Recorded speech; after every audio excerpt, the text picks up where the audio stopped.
2025 അമേരിക്കയിലെ ഒറിഗൺ തീരത്തിനടുത്ത് കടലിനടിയിൽ അഗ്നിപർവ്വത സ്ഫോടനത്തിന് സാധ്യതയെന്ന് ഗവേഷകരുടെ പ്രവചനം. ഒറിഗൺ തീരത്തിനടുത്ത് സ്ഥിതി ചെയ്യുന്ന ആക്സിയൻ സീമൗണ്ട് അഗ്നിപർവ്വതത്തിലുണ്ടാകുന്ന മാറ്റങ്ങൾ നിരീക്ഷിച്ചാണ് ഗവേഷകർ മുന്നറിയിപ്പ് നൽകിയത്.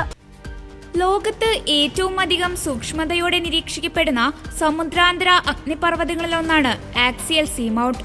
ഒറിഗൺ തീരത്തെ കടലിനടിയിലുള്ള ആക്സിയൽ സീമൗണ്ട് അഗ്നിപർവ്വതത്തിലെ ഗ്രൗണ്ട് ഡിഫോർമേഷൻ, ഉയർന്ന ഭൂകമ്പ പ്രവർത്തനം, ഉപരിതല മാഗ്ന പ്രവാഹം എന്നിവയിൽ നിന്നുള്ള സൂചനകൾ പ്രകാരമാണ് ഗവേഷകരുടെ മുന്നറിയിപ്പ്. വരും വർഷം തന്നെ ഈ അഗ്നിപർവ്വതം പൊട്ടിത്തെറിക്കുമെന്ന് ഗവേഷകർ പറയുന്നു. ഇത് സംബന്ധിച്ചുള്ള നിഗമനങ്ങൾ അമേരിക്കൻ ജിയോഗ്രഫിക്കൽ യൂണിയൻ സമ്മേളനത്തിൽ ഗവേഷകർ അവതരിപ്പിച്ചു. ജനവാസ മേഖലകളെ നേരിട്ട് ബാധിക്കാൻ സാധ്യതയില്ലാത്ത അഗ്നിപർവ്വതമാണ് എന്നതിനാൽ വലിയ ആശങ്കകൾക്ക് അടിസ്ഥാനമില്ല.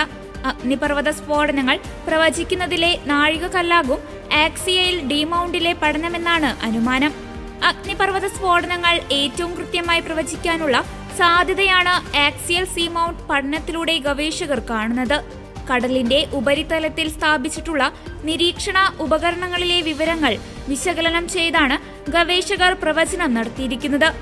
ആക്സിയൽ സീമൗണ്ടിൽ 2015 പൊട്ടിത്തെറിക്ക് മുമ്പുണ്ടായ അതേ സൂചനകൾ ഇപ്പോഴും പ്രത്യക്ഷപ്പെട്ടതായി ഗവേഷകർ നിരീക്ഷിക്കുന്നു. പസഫിക് സമുദ്രത്തിൽ സ്ഥിതി ചെയ്യുന്ന ഒരു സമുദ്രാന്തർ ഷീൽഡ് അഗ്നിപർവ്വതമാണ് ആക്സിയൽ സീമൗണ്ട്. ഒറിഗണിലെ കാനോൻ ബീച്ചിൽ നിന്ന് 480 കിലോമീറ്റർ അകലെയാണ് ഈ അഗ്നിപർവ്വതം സ്ഥിതി ചെയ്യുന്നത്. 1000 മീറ്ററിലധികമാണ് ഈ അഗ്നിപർവ്വതത്തിന്റെ ഉയരം. 2015 ഈ അഗ്നിപർവ്വതം അവസാനമായി പൊട്ടിത്തെറിച്ചത്.